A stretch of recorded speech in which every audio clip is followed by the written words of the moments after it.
नमस्तुभ्यम। हर हर महादेव। दोस्तों, आप सभी लोग जानते हैं कि 26 मई 2025 यानी सोमवार को पड़ रही है ज्येष्ठ महीने की अमावस्या तिथि।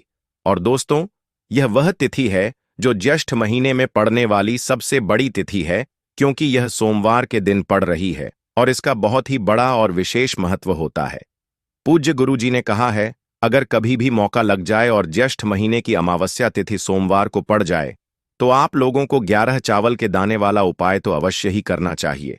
इन दोनों का संयोग बहुत ही कम आता है। और दोस्तों, पूज्य गुरु जी ने अपनी शिव महापुराण की कथा में बताया है, इस दिन आपको 11 चावल दाने वाला उपाय तो अवश्य ही करना चाहिए, क्योंकि ऐसा दिन पूरे साल में सिर्फ एक ही बार आता है। और दोस्तों, आप सभी लोग जानते हो कि सोमवती अमावस्या का अगर सबसे बड़ा कोई उपाय है तो वह 11 चावल के दाने वाला उपाय है। तो दोस्तों, इस सोमवार के दिन आप लोगों को इस 11 चावल दाने वाले उपाय को जरूर करना है। बहुत सारे लोग होंगे जिन लोगों ने इस उपाय को ना किया हो, मतलब पूरा साल निकल गया और उन्होंने किसी भी दिन इस 11 चावल दाने वाले उपाय को ना किया हो। पर दोस्तों, आपके पास एक आखिरी मौका बचा हुआ है जो कि 26 मई के दिन है। तो इस दिन आप लोगों को इस वाले उपाय को जरूर कर लेना है। भले ही आपने पूरे साल भर इस उपाय को ना किया हो, पर अगर आपने इस ज्येष्ठ महीने की अमावस्या के दिन अगर इस वाले उपाय को कर लिया तो आपको इस उपाय को करने का वह फल मिलेगा जिसकी आपने कभी कल्पना भी नहीं करी होगी। इसीलिए आप लोग इस वाले उपाय को एक बार जरूर कर लेना, ताकि आप लोगों के हाथ से यह मौका ना जा सके और आपको इस उपाय को करने का फल मिल सके। दोस्तों, यह उपाय पंडित जी ने अपनी अभी की ही शिव महापुराण की कथा में बताया है, जिस उपाय को आज हम आपको बहुत अच्छे से समझाने वाले हैं। इस वीडियो को देखने के बाद इस उपाय को समझने के लिए आपको कोई और वीडियो को देखने की जरूरत नहीं पड़ेगी। तो चलिए दोस्तों, उपाय को शुरू करते हैं। देखिए, यह इस ज्येष्ठ महीने के अमावस्या के दिन यह इतना खास होता है, इतना महत्वपूर्ण होता है।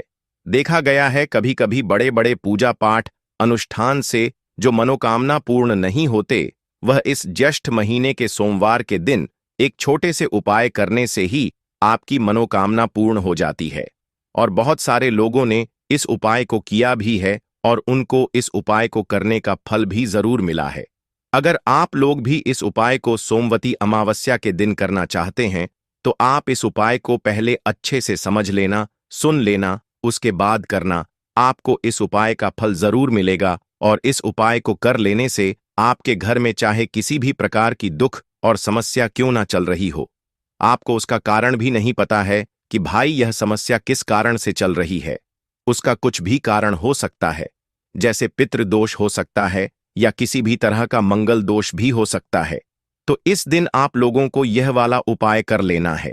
यह एक ऐसा उपाय है जिस उपाय को अगर किसी विशेष दिन पर किया जाए तो भाई उस विशेष दिन का जो है वह तो हमें मिलता ही मिलता है, पर हमने उस दिन पर इस उपाय को किया है तो हमें उससे भी बड़ा फल मिलता है और फल बहुत जल्दी मिलता है। आप इस उपाय को बहुत ही बड़े और विशेष दिन पर कर रहे हो।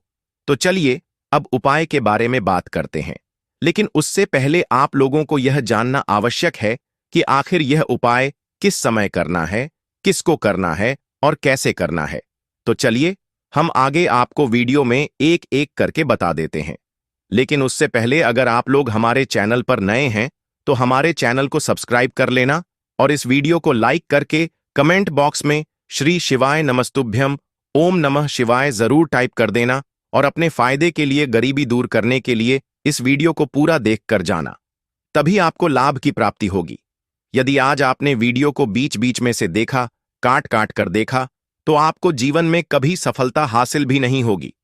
तो दोस्तों, इस 11 चावल के दाने वाले उपाय को हमें इस सोमवार अमावस्या के दिन कैसे करना है, किसको करना है, किस समय करना है और कहां पर करना है, ये सारे सवालों के जवाब आपको इस वीडियो में मिल जाएंगे। और जो यह वीडियो देखेगा भाई, उसको 11 चावल के दाने वाला उपाय जरूर करना चाहिए, क्योंकि इस दिन एक चावल दाने का भी बहुत ही बड़ा और विशेष महत्व होता है। और जब बात आ जाए 11 चावल दाने की तो यह सोने पर सुहागा वाली बात हो जाती है और यह एक बहुत ही बड़ा उपाय हो जाता है इस सोमवती अमावस्या का। तो अब दोस्तों, इस 11 चावल के दाने वाले उपाय को आखिर करना किसको है, सबसे पहले हम लोग वह बात जान लेते हैं।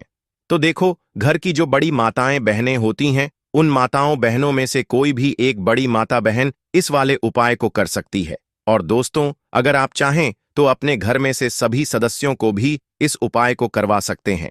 अगर किसी व्यक्ति की खुद की कोई मनोकामना है, खुद की कोई दुख और परेशानी है जो कि वह अपने लिए ही करना चाहता है, इस वाले उपाय को तो वह खुद अपने लिए भी कर सकता है।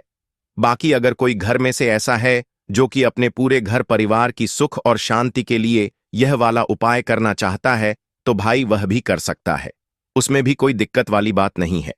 कहने का मतलब यह है कि इस उपाय को हर एक सदस्य भी कर सकता है, और पूरे घर परिवार के सदस्य के लिए घर की बड़ी माताओं बहनों में से कोई एक माता बहन भी कर सकती है। माताएं बहनें अगर घर में उपस्थित ना हो या वह यह वाला उपाय न कर पा रही हो, तो फिर घर का कोई बड़ा सदस्य भी इस 11 चावल के दाने वाले उपाय को कर सकता है। चाहे फिर वह पुरुष ही क्यों ना हो, उसमें कोई भी दिक्कत वाली बात नहीं है। अब दोस्तों, इस 11 चावल के दाने वाले उपाय को हमें करना कहां पर है?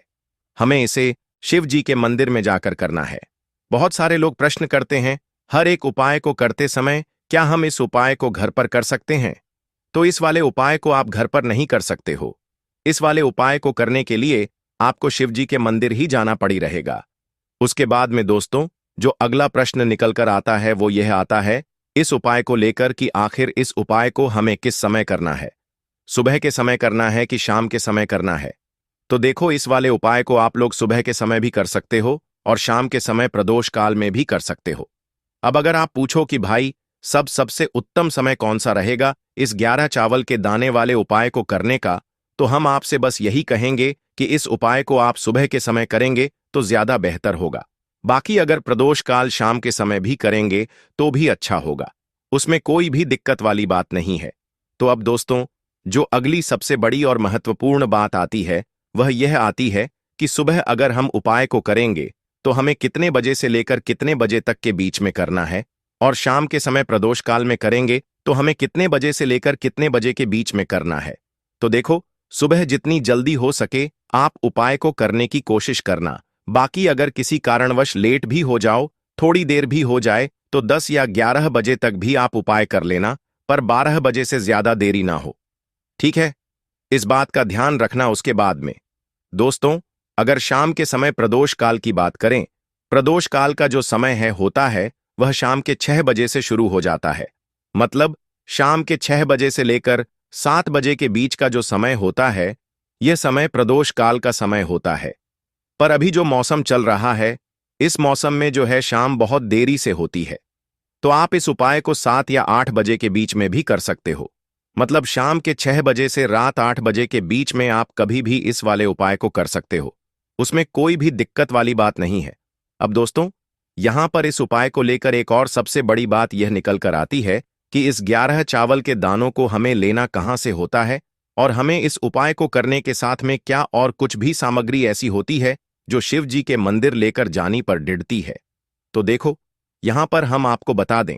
सबसे पहले आप लोग यह जान लो कि यह जो 11 चावल के दाने वाला उपाय है, सिर्फ और सिर्फ आप उपाय की सामग्री लेकर कभी भी शिव जी के मंदिर मत जाना, क्योंकि हमें भगवान के सामने यह नहीं दर्शाना है कि अगर हम भगवान शिव जी के मंदिर आए हैं तो अपने फायदे के लिए आए हैं। तो इसलिए जो भी पूजन सामग्री है, उपाय सामग्री है, 11 चावल के दाने, इसके साथ में आपको पूजन सामग्री भी जरूर लेकर जाना है। देखो, अगर सुबह के समय उपाय कर रहे हो तो सीधी सी बात है, 1 लोटा जल तो आप लेकर जाओगे ही जाओगे। वहीं 1 लोटा जल अगर मिट्टी का जल हो तो बहुत अच्छा रहेगा। मिट्टी का जल कैसे बनाया जाता है, इसके लिए हमने पहले से बहुत सारी वीडियोस बना दी है।